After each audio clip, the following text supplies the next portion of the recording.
Hello বন্ধুরা, আশা করি সবাই ভালো আছো। আবার একটা নতুন ভিডিও নিয়ে চলে এলাম তোমাদের মধ্যে। কিছু আলু দিয়েছি আর পেঁয়াজ, লঙ্কা, রসুন করে রেখে দিয়েছি। আর এটা হচ্ছে পুঁইয়ের শাক। আজকের রেসিপি হচ্ছে পুঁইয়ের শাকের রেসিপি। সুন্দর করে গ্রামীণ রান্না সহজে রান্না হয়েছে। চ্যানেলটা সবাই সাবস্ক্রাইব করো। নতুন নতুন ভিডিওর জন্য কমেন্ট করো।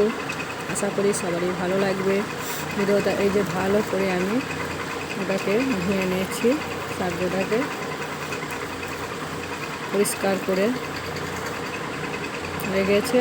এটা আমি কড়াইয়ে দিয়ে দিয়েছি। কড়াইয়ের মধ্যে কিছুটা পরিমাণে ডাল নিয়ে নিয়েছি।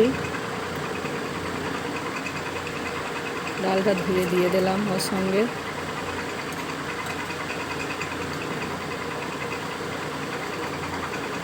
এরপরে কিছুটা পরিমাণে হলুদের গুঁড়ো দিয়ে দেবো, দিয়ে দিয়েছি হলুদের গুঁড়ো। তারপরে কিছুটা পরিমাণে তেল, সর্ষের তেল দিয়ে দিলাম, মাস্টার্ড অয়েল যাকে বলে। কিছু পরিমাণে তেলও দিয়ে দিলাম। এবার কিছুক্ষণের মধ্যে ওটাকে আবার পানি দিয়ে দেবো। কিছুটা পরিমাণে পানিও দিয়ে দিলাম আমি।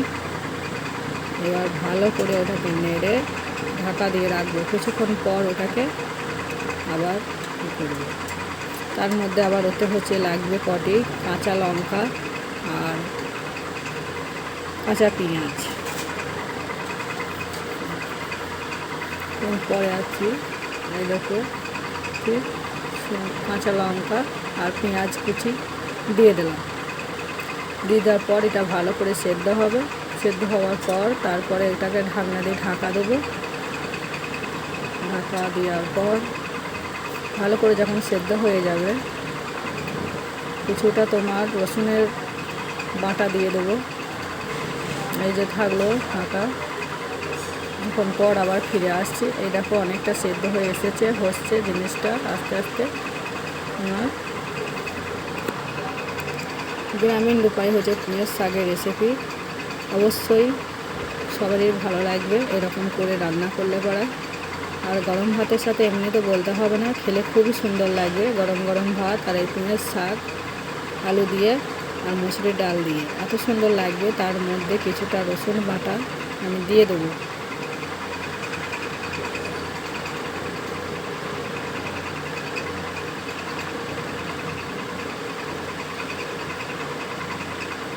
এটা আমাদের ঘরেও উপর রান্না হচ্ছে। গ্রামগঞ্জে যেরকম রান্না হয় সেরকমভাবে এটা রান্নাটা হচ্ছে।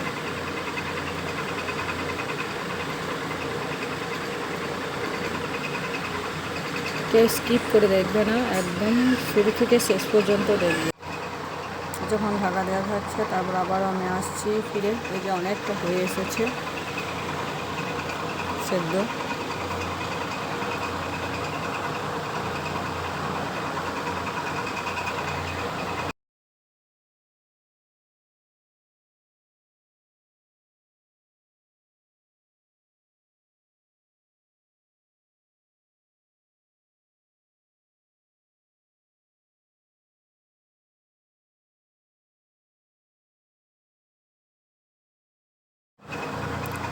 কিছুটা এই যে রসুন দিয়ে দিলাম আমি। এটা আবার কিছুক্ষণ থাকবে, সেদ্ধ হবে জিনিসটা।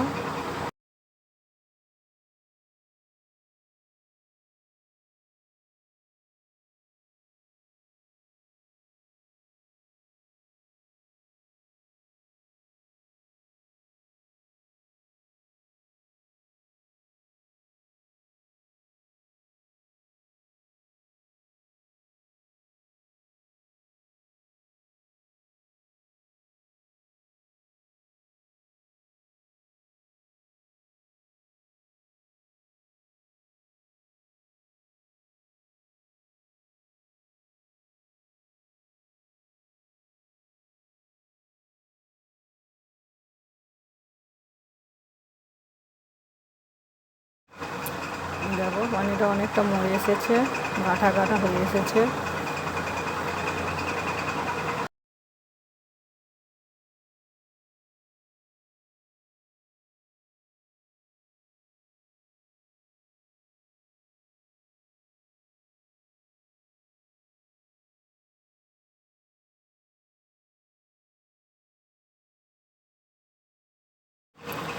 এরপর এবার আমি কিছুটা বেরেস্তা করব।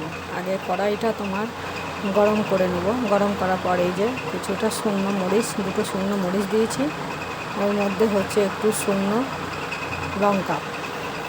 লঙ্কা আর আমার যেটা রসুন বাটা ছিল, রসুন বাটাটা রেখে দিয়েছি, আর কটা পেঁয়াজ দেবো সাথে মিশিয়ে ভালো করে ওটাকে বেরেস্তার মতন করে নেবো। ওটাই হচ্ছে ওই তরকারির মধ্যে আমি দিয়ে দেবো। তেমন এমনি করে বেরেস্তা করে দেবে, যে কোনো তরকারিতে দিলেও ভালো লাগবে খেতে, যেটা শাকের পক্ষে সব থেকে বেশি ভালো লাগে। এমনি করে দিলে যে দিয়ে দিয়েছি, ভালো করে মশলা করে নিচ্ছি, আমি গরম করে নিচ্ছি শুকনো লঙ্কা, পেঁয়াজ আর রসুন। তরকারির মধ্যে এটাকে আমি দিয়ে দেবো।